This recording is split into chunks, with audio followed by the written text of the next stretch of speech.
Hello అందరికీ. ఎలా ఉన్నారు అందరూ? బాగున్నారా? లాస్ట్ క్లాస్‌లో మనము బయాలజికల్ క్లాసిఫికేషన్ చాప్టర్ స్టార్ట్ చేశాం కదా! సో, ఆ వీడియోలో మనం ఇంట్రొడక్షన్ పార్ట్ అంతా కంప్లీట్ చేశాము. ఈరోజు మనము 5 కింగ్డమ్ సిస్టమ్ ఆఫ్ క్లాసిఫికేషన్ గురించి ఇన్ డీటెయిల్డ్‌గా చదువుకుందాం. ఓకేనా? So, 5 kingdom system of classification ఎవరిచ్చారు? ఆర్‌హెచ్ విటాకర్ అనే సైంటిస్ట్ ఇచ్చాడు. ఓకేనా?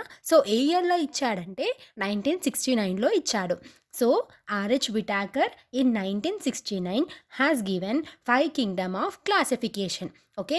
సో, ఈ ఆర్‌హెచ్ విటాకర్ అనే అతను 5 కింగ్డమ్స్‌గా డివైడ్ చేశాడు కదా లివింగ్ ఆర్గానిజమ్స్‌ని. అవేంటో చూద్దాం ఇప్పుడు. One is Monera, second is Protista, third is Fungi and fourth is Plantae and fifth is Animalia. Okay. RH Whittaker 5 కింగ్డమ్స్‌గా లివింగ్ ఆర్గానిజమ్స్‌ని క్లాసిఫై చేశాడు. దేని బేసిస్ మీద క్లాసిఫై చేశాడంటే cell structure, thallus organization, mode of nutrition, phylogenetic relationship and reproduction ఇవన్నిటి basis మీద living ఆర్గానిజమ్స్ని 5 kingdoms లాగా క్లాసిఫై చేశాడు. ఓకే. సో, ఈ ఆర్‌హెచ్ విటాకర్ ఇచ్చిన 5 కింగ్డమ్ సిస్టమ్ ఆఫ్ క్లాసిఫికేషన్ తర్వాత మొనెరాని 2 డొమైన్స్ లాగా క్లాసిఫై చేశారు. One is eubacteria, another one is archaebacteria. So, ఇక్కడ మొనెరా నుంచి 2 డొమైన్స్ వస్తున్నాయి. మిగిలిన ఏంటి? ప్రొటిస్టా, ఫంగీ, ప్లాంటే అండ్ ఎనిమేలియా కదా! ఇవన్నిటిని కూడా ఒక డొమైన్‌గా కన్సిడర్ చేశారు. సో, ఇక్కడ 2 వస్తున్నాయి అండ్ ఇక్కడ ఇవన్నీ కలిసి ఒకటి కదా! సో, 2 + 1 ఎంత? 3 డొమైన్స్ కదా! సో, అట్లా 3 డొమైన్ సిస్టమ్ ఆఫ్ క్లాసిఫికేషన్‌ని ఇచ్చారు. ఓకేనా? సో, ఇక్కడ మొనెరాలో 2 డొమైన్స్ ఉంటున్నాయి కదా! So, those are nothing but kingdoms. Okay. అవి 2 కింగ్డమ్స్ అండ్ ఇక్కడ 4 కింగ్డమ్స్ ఉన్నాయి కదా! టోటల్ ఎన్ని అవుతాయి? 6 కింగ్డమ్స్ అవుతాయి కదా! So, it is also the 6 kingdom system of classification. ఇది ఎవరిచ్చారు? మనం ఆల్రెడీ నేర్చుకున్నాం. చెప్పండి. కార్ల్ వోస్ అనే సైంటిస్ట్ ఇచ్చాడు. అర్థమైందా? 6 kingdom system of classification is nothing but it is also called as 3 domain system. ఎందుకు 3 డొమైన్ సిస్టమ్ అంటున్నామంటే మొనెరాని 2 డొమైన్స్ లాగా క్లాసిఫై చేశాడు. ఏంటి? Eubacteria and archaebacteria. And ఇంకా మిగిలిన 4 కింగ్డమ్స్ అన్నీ ఒక డొమైన్ లాగా అన్నట్టు. సో, ఇక్కడ 2 డొమైన్స్, ఇక్కడ 1 డొమైన్. టోటల్ 3 డొమైన్స్ కదా! అందుకే 3 డొమైన్ సిస్టమ్. ఓకే. అర్థమైంది కదా! అండ్ ఇక్కడ మొనెరాలో 2 కింగ్డమ్స్ ఉంటున్నాయి and Protista, fungi, ప్లాంటే and Animalia మొత్తం 4 కింగ్డమ్స్ కదా! So, it is becoming 6 kingdoms. So, it is also called as 6 kingdom system of classification. అర్థమైంది కదా! సో, ఇక్కడ ఈ Monera, Protista, fungi, Plantae, Animalia kingdoms ఉన్నాయి కదా! వీటి అన్ని క్యారెక్టరిస్టిక్స్‌ని మనము ఇన్ జనరల్‌గా చదువుకుందాం ఇప్పుడు. ఓకేనా?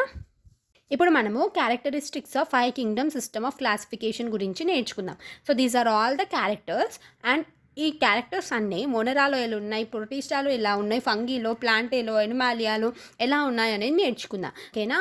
మొనెరాలో ఎలాంటి సెల్ ఉంటదంటే ప్రొకారియాటిక్ సెల్ ఉంటది. మిగిలిన 4 కింగ్డమ్స్‌లో ప్రొటిస్టా, ఫంగీ, ప్లాంటే అండ్ ఎనిమేలియాలో యుకారియాటిక్ టైప్ ఆఫ్ సెల్ ఉంటది. ఓకేనా? ప్రొకారియాటిక్ సెల్ అంటే మనకు తెలుసు. దాంట్లో న్యూక్లియస్ చుట్టూ న్యూక్లియర్ మెంబ్రేన్ అనేది ఉండదు. సో, అక్కడే అందుకోసమని ఇక్కడ చూడండి. ఇక్కడ న్యూక్లియర్ మెంబ్రేన్ క్యారెక్టర్‌లో ప్రొకారియాట్స్‌లో న్యూక్లియర్ మెంబ్రేన్ అనేది అబ్సెంట్‌గా ఉన్నది. బట్ ఇవన్నీ యూకారియాట్స్ కదా! అంటే దీని న్యూక్లియస్ చుట్టూ న్యూక్లియర్ మెంబ్రేన్ అనేది ఉంటది. అందుకోసమని ఇక్కడ న్యూక్లియర్ మెంబ్రేన్ క్యారెక్టర్ దగ్గర చూడండి. ప్రొటిస్టా, ఫంగీ, ప్లాంటే అండ్ ఎనిమేలియాలో మనము న్యూక్లియర్ మెంబ్రేన్ అనేది ఉన్నదని చూస్తున్నాం అండ్ మొనెరాలో అబ్సెంట్ అని చూస్తున్నాము. ఓకేనా? అర్థమైంది కదా! సెల్ టైప్ మొనెరాలో ప్రొకారియాటిక్ సెల్ కాబట్టి న్యూక్లియర్ మెంబ్రేన్ అనేది absent. Protista, fungi, ప్లాంటే and Animalia ఇవన్నీ యూకారియాటిక్ కాబట్టి న్యూక్లియర్ మెంబ్రేన్ అనేది ఉంది అనేది నేర్చుకుంటున్నాం. ఓకేనా? నెక్స్ట్ సెల్ వాల్ చూడండి. ఇక్కడ సెల్ వాల్ క్యారెక్టర్ మొనెరాలో నాన్ సెల్యులోసిక్ సెల్ వాల్ చూస్తాము. అండ్ ఇందులో సెల్ వాల్ అనేది ఎలా ఫామ్ అవుతుంది? పాలీసాకరైడ్ ప్లస్ అమైనో యాసిడ్ తోటి ఫామ్ అవుతుంది. Okay. Cell wall in Monera is formed by polysaccharide and amino acid. ప్రొటిస్టాలో కొన్ని ఆర్గానిజమ్స్లో సెల్ వాల్ ఉంటుంది, కొన్ని ఆర్గానిజమ్స్లో సెల్ వాల్ అనేది ఉండదు. ఓకేనా? ఫంగీలో సెల్ వాల్ అనేది ఉంటుంది. ఎలా ఫామ్ అవుతుంది మరి? It is formed by chitin. Okay. And ప్లాంటేలో సెల్ వాల్ అనేది ఎలా ఫామ్ అవుతుంది? సెల్యులోస్ తోటి ఫామ్ అవుతుంది. ఎనిమేలియాలో సెల్ వాల్ అనేది ఉండదు. ఓకే. ఎనిమేలియాలో సెల్ వాల్ అనేది ఉండదు. ప్లాంటేలో ఉంటుంది and that is made up of cellulose. ఫంగీలో కూడా ఉంటుంది and it is made up of chitin. ప్రొటిస్టాలో కొన్ని ఆర్గానిజమ్స్లో ఉంటుంది, కొన్ని ఆర్గానిజమ్స్లో ఉండదు. మొనెరాలో సెల్ వాల్ అనేది ఎలా ఫామ్ అవుతుంది? పాలీసాకరైడ్ ప్లస్ అమైనో యాసిడ్ తోటి ఫామ్ అవుతుంది. ఓకే. అర్థమైంది కదా! నెక్స్ట్ క్యారెక్టర్ ఏంటి? Body organisation. Body organisation character అనేది ఈ కింగ్డమ్స్‌లో ఎలా ఉంటదనేది చూద్దాం. మొనెరాలో ఇట్ ఈస్ యూనిసెల్యులర్ అంటే ఒకటే సెల్ తోటి బాడీ అనేది ఫార్మ్ అవుతుంది. అండ్ ప్రొటిస్టాకొచ్చేసరికి బాడీ అనేది ఎలా ఫార్మ్ అవుతుంది? ఇక్కడ కూడా ఒక సింగిల్ సెల్ తోటే ఫార్మ్ అవుతుంది. వేరాస్ ఫంగీలోకొచ్చేసరికి ఇక్కడ ఫంగీ బాడీ అనేది ఒక లూజ్ టిష్యూ లాగా అంటే మల్టీ సెల్యులార్ అది మల్టీ సెల్యులార్ అయ్యేనో ఉండొచ్చు లేకపోతే లూజ్ టిష్యూ తోటన్నా ఫామ్ అయి ఉంటుంది. ఓకేనా? ప్లాంటేలో బాడీ అనేది టిష్యూ ఆర్ ఆర్గన్స్ కలిగి ఉంటుంది. ఓకే, బాడీ అనేది ఎలా ఆర్గనైజ్ అయి ఉంటుంది? టిష్యూ ఆర్ ఆర్గన్స్ తోటి ఆర్గనైజ్ అయి ఉంటుంది. అండ్ ఇక్కడ యానిమల్స్కి వచ్చేసరికి టిష్యూ ఉంటుంది, ఆర్గన్ ఉంటుంది, ఆర్గన్ సిస్టమ్స్ కూడా ఉంటాయి. ఓకే, మొనరా కింగ్డమ్లో ఉన్న ఆర్గానిజమ్స్ ఫుడ్ని ఎలా ప్రిపేర్ చేసుకుంటే సెల్ఫ్గా నన్ను ప్రిపేర్ చేసుకుంటే లేకపోతే వేరే ఆర్గానిజమ్స్ మీద డిపెండ్ అన్న అవుతాయి. ఒకవేళ ఫుడ్ అవి సెల్ఫ్గా ప్రిపేర్ చేసుకుంటే ఆ ఆర్గానిజమ్స్ని మనం ఏమంటాం? ఆటోట్రోపిక్ ఆర్గానిజమ్స్ అంటాం. అండ్ ఒకవేళ అవి వేరే ఆర్గానిజమ్స్ మీద ఫుడ్ కోసం డిపెండ్ అవుతే ఆ ఆర్గానిజమ్స్ని హెట్రోట్రోపిక్ ఆర్గానిజమ్స్ అని అంటాం. ఓకేనా? సో ఈ ఆటోట్రోపిక్ సెల్ఫ్గా ఫుడ్ని ప్రిపేర్ చేసుకునే ఆర్గానిజమ్స్ కూడా రకాలుగా ప్రిపేర్ చేసుకుంటాయి.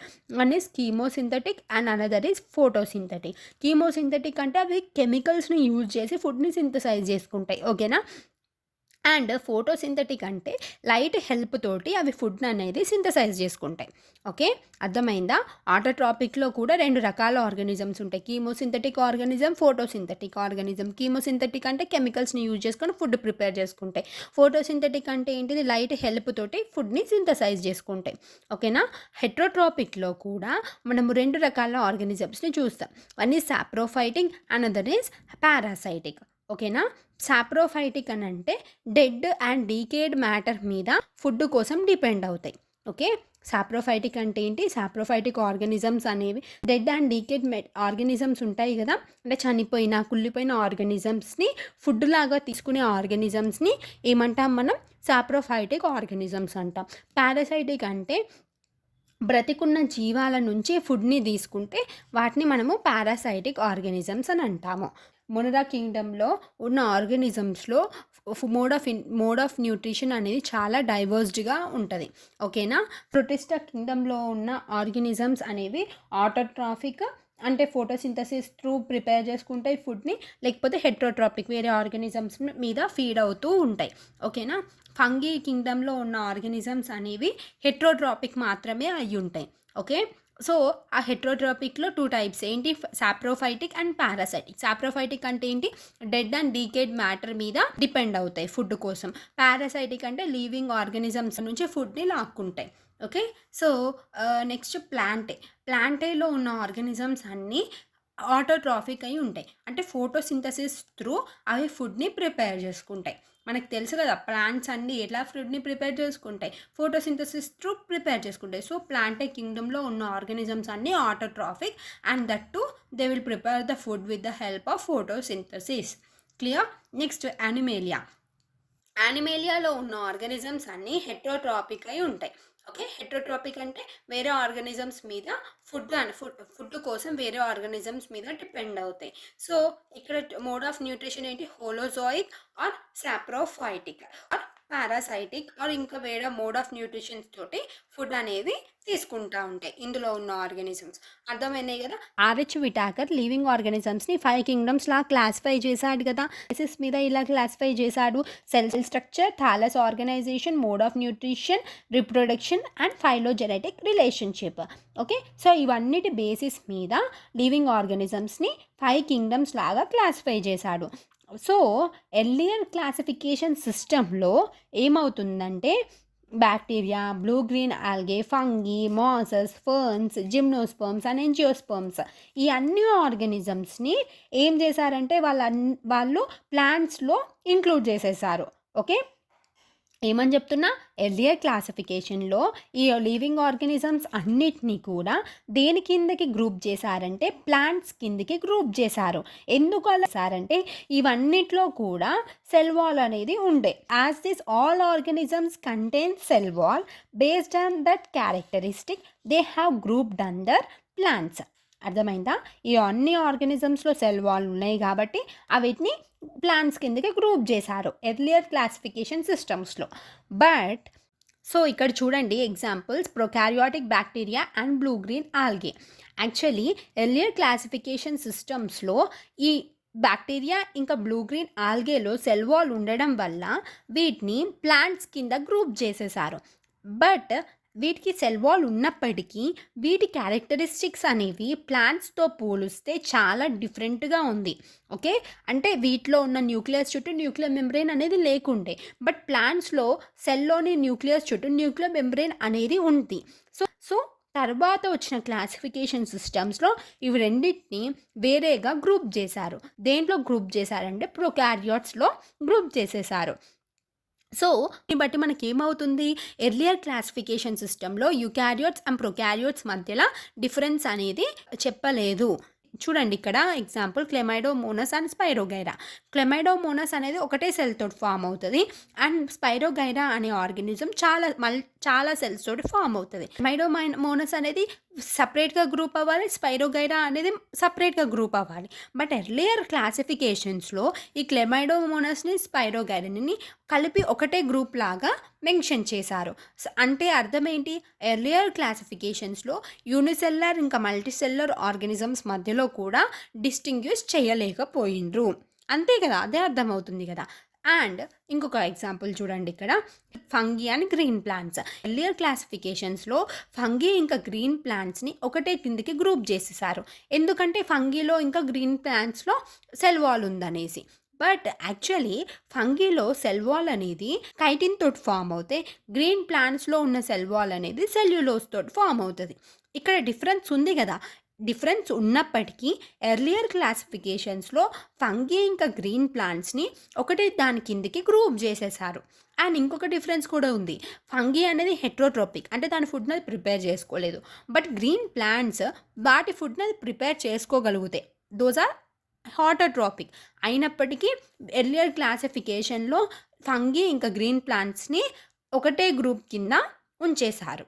ఓకే, అంటే హెట్రోట్రోపిక్ ఇంకా ఆటోట్రోపిక్ మధ్యలో కూడా డిఫరెన్స్ అనేది చూపించలేదు. ఇవన్నిటి వల్లనే మనకి 5 కింగ్డమ్ సిస్టమ్ ఆఫ్ క్లాసిఫికేషన్ అనేది ఇవ్వడం జరిగింది.